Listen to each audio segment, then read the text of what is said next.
We are there. So we just came back from the monastery. So we have Venerable Siri, Venerable Siri Medo, and Nirasso at the end there. So that's 2/3 of the monastery, 3/4 of the monastery. So back to meditation. The word like cessation, nirodha, it's a pretty dry word, isn't it? It sounds like death, or it's like this. It doesn't have much oomph in it. But what's the result of doing that? So if you contemplate, like if someone has a habit of resentment, and we've all been injured by life. People have said and done things which have been hurtful.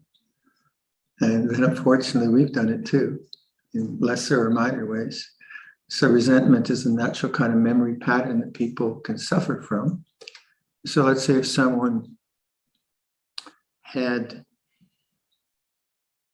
unfortunately, gotten caught in habits of resentment for until they were 40, say, and then they came across a kind of more contemplative, reflective life and began to see, ooh, that's a thought, that's an emotion, that's my mind, and they begin to take kind of responsibility for the resentment, and then they go on retreats and they meditate, and the resentment comes up a lot, maybe even more than they knew. They weren't even aware of it. So when they start meditation, maybe it seems to get worse, coming up into the mind, and but they trust in awareness. And they trust in the insight into change, that this is a memory, it comes and goes, it arises and ceases. They trust in that. So the trust now is not in the believing the sense of self and the history of the sense of self that arises with memory. Their trust is in knowing that as an object. So they take awareness as the basis of trust. And then they work it out. Maybe takes a while. I won't want to say how long, but disappointingly long for most of us. But the habit gets less, and we all think that, right? Gets less and less and less and less. And one day you notice there's no resentment in the mind. The mind's not doing that. It's not preoccupied with sense of self and sense of resentment. And that's joyous, isn't it? That's a really joyful state of mind. And we don't portray it that way, I think, because then people start to look for joy as an experience, as opposed to non-joy, whatever non-joy might be.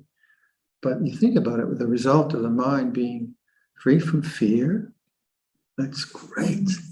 It's absolutely free from social anxiety. It's absolutely great. Free from endless judging of others and judging of oneself. Free from, we all have a list, right? And you can see the result is joyous. And not what? Because I sought out joy as an experience, like going to a really good restaurant or something like that. No, it's different. It's because when the mind's not preoccupied with the sense of self, its nature is open and attentive and joyous, isn't it? Think about that.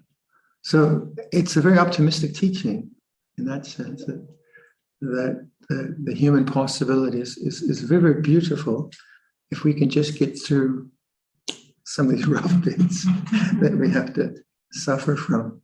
And so we use, like in Theravada Buddhism, we use via negativa, we use the neti way, it's not this, it's not this. We use language like non-aversion, non-becoming, non-anticipation. Use those non-words a lot, so that one isn't just seeking the opposites.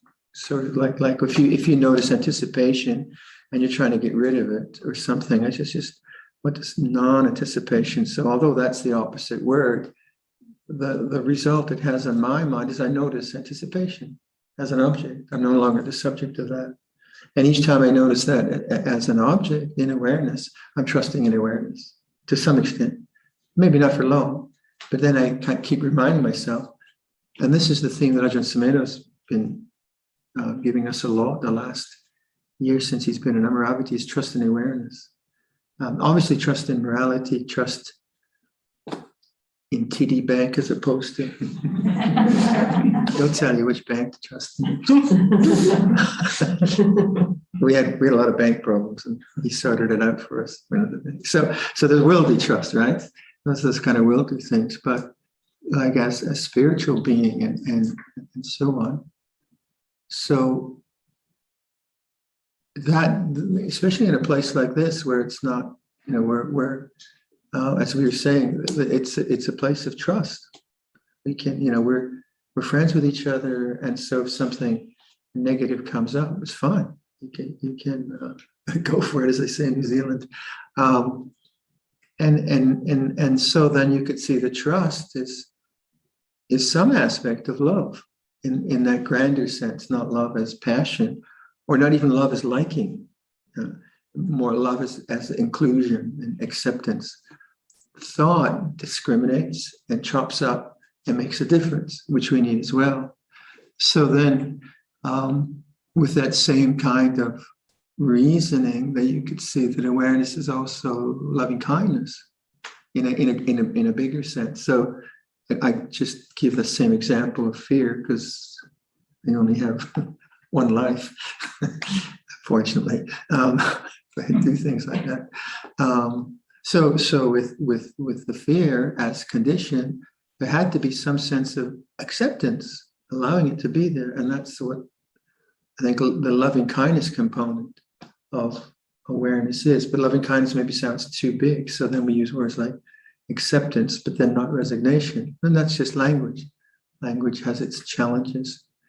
So if in terms of causes and conditions, what are the causes and conditions that I can implement right now that will lessen suffering in the future? And what will be the causes and conditions which will increase suffering in the future? I can see that no matter what I'm doing, no matter what I'm experiencing. And so trusting in awareness and understanding the profundity of awareness, that as a refuge and how it can be with things. And then so to trust in awareness, what do we need to do? Well, we put in Dharma. So you trusting in awareness is kind of like Buddhang Saranang Gacchami. I take refuge in the Buddha, not as person, but as the principle of awakened mind. And then what can I put into that? Well, I can put Dharma. And what is Dharma? It's the way things are, and how are things, they change.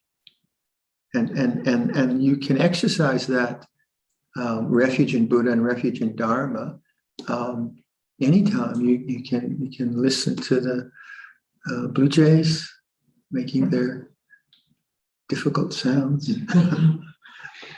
They're beautiful birds, aren't they? Just the voice. It's the voice. Disappointing voice. Anyway, that's my suffering. You can. I'm a birder, by the way. So you can listen to that squawking sound of a blue jay, and you say, "Why don't you guys get a new voice or something?" But seriously, you can take it on as an exercise and say, what is the changing nature of sound? And then to do that, you cannot preoccupy yourself with the object, and yet you know the object because you're not lost in it, but you know it. And that sense, that exercise around the neutral is very, very skillful, because you build up the causes and conditions for the future to do the same exercise around something like resentment. Right? So the resentment comes up. You say, "Oh, what's the resentment feels this way, and what's the changing nature of resentment?" And you see that the thought wants to come up, or the feeling wants to come up. It comes and goes, and you are the witness, and you know and you understand. I think all of us have done that a lot. Otherwise, we wouldn't be here.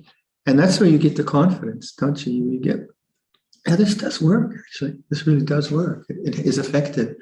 And then, like say the same person, maybe 10 years after starting the practice, they really, without being facetious, they say, "Bring it on." resentment. If it's going to come out, great, because this will be the idea of liberation. They'll be liberated from consciousness because this is just a habit.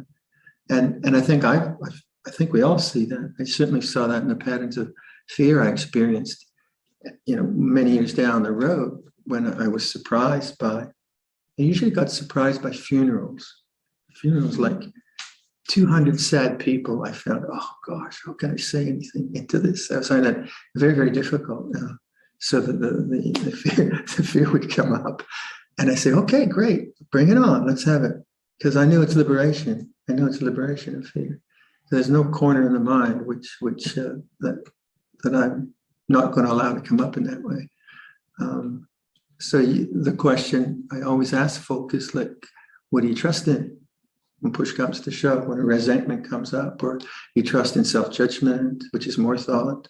Do you trust in believing in the narrative and that? Now that's not the same as saying to someone, you should forgive. That's a command which oftentimes isn't appropriate at all. Person isn't, you're not ready for that, they're not ready for that. It's not a command, it's a reflection. It's a reflection that resentment is like this. And people do get that mixed up, don't they? Where they mix up what a kind of psychological imperative command kind of thing is, right? You must forgive. Buddhism says you must forgive or you're going to drop into hell. And then you feel guilty about feeling resentful. And it's terribly complicated. But that's another thought, another self-thought, another analysis, another judgment, whereas awareness is not a thought. So that's what I'm sort of trying to encourage. It's just like, this is like this, open the mind, it feels like this. And if you work with discomforts and little pains, then those doable things become factors for building that kind of paramita or that virtuous quality. And the skill, it's a skill, isn't it? Yeah, so see the difference between idealism, that I shouldn't be resentful or should forgive, and the reality of resentment. So someone got really hurt by life, the resentments or the lack of forgiveness might take a long, long time, because it's so powerful and might even be able to approach it. But once you get your foot in the door, and you've got a way of kind of being with it. These are things to persuade oneself into rather than demands that one should do. And that's the idea of reflection. Okay, let's do some meditation. So stretch your legs a bit if you want, and we'll sit for 45 minutes.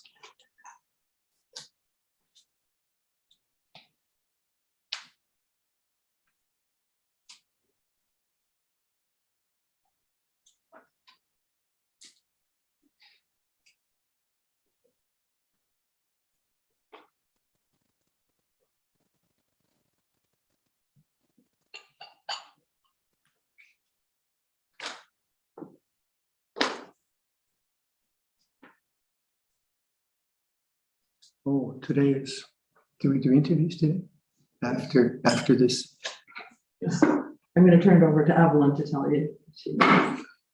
Yes, Yes, 3 o'clock, 3 o'clock. And Nisaka and I will set up the chairs And that'll be and show outside. you. It'll be outside. And there's Should there be more? for one chairs? for Viradhammo series, for What? 2 of us. Yeah, Okay. So 3. all right. And the list is there. Where the willow shed is. All right. After this.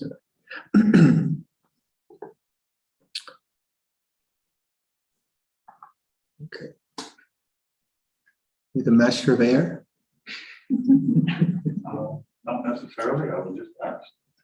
No, this is much appreciated. yeah, sometimes the people under the fan also don't like it. So This is okay, I'm okay. There okay. you go. You're under the fan, so you call the shot. All right, let's meditate. We're adjusting the fans, everyone. Keep you informed of what we're doing. So let's do some meditation.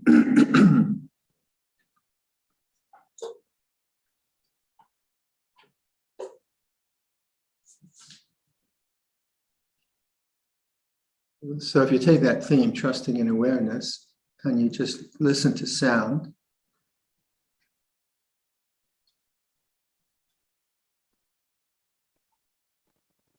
and trusting awareness is not the same as looking for a sound. That's not trusting in awareness. That's trusting in looking for something. So awareness is the knowing of this experience right now. Trust in awareness. So it's non-becoming. You're not trying to get some experience by being mindful. It's just being aware. And it's not resisting, trying to get rid of something by focusing on something else. It's just being aware. So trusting in that, which is a kind of contentment.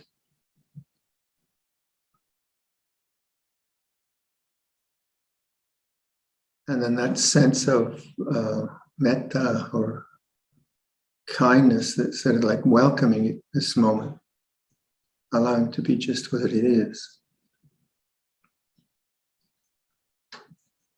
And then sustaining that attitude.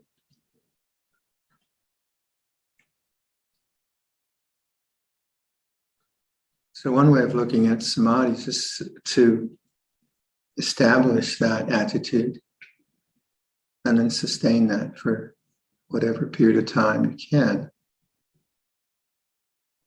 And how might you do that?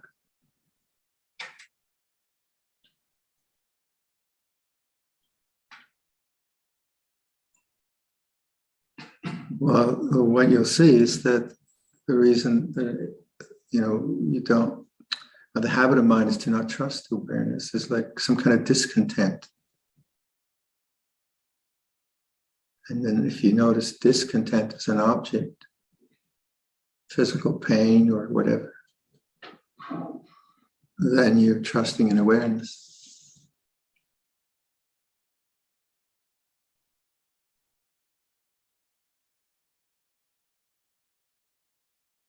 So choose the way of meditation you prefer.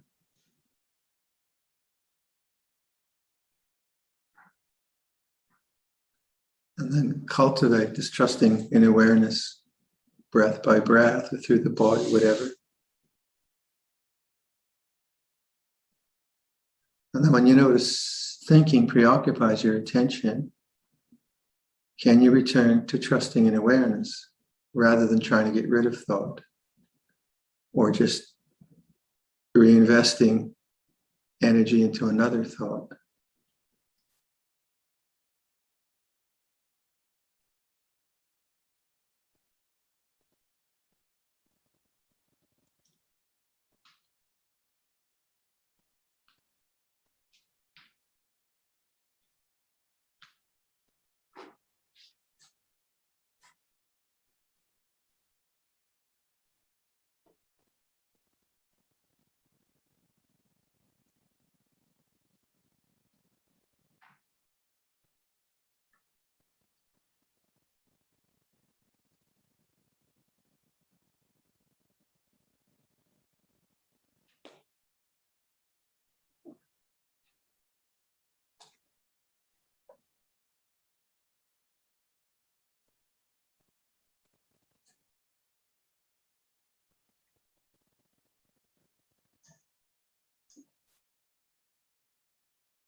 got 2 more hours of practice this afternoon, so please carry on. And here at Armfire, we have interviews. So we're going to sit outside 3 or 4 at a time, I think. Evelyn, are you? 3 for the first sitting. It's 3. Okay. So those first 3. And let's say that, And then a 5-minute break because I have to disinfect the chairs okay, before the next group comes in. wow, really? Hospital practice. What are they I don't know how to doing? do that.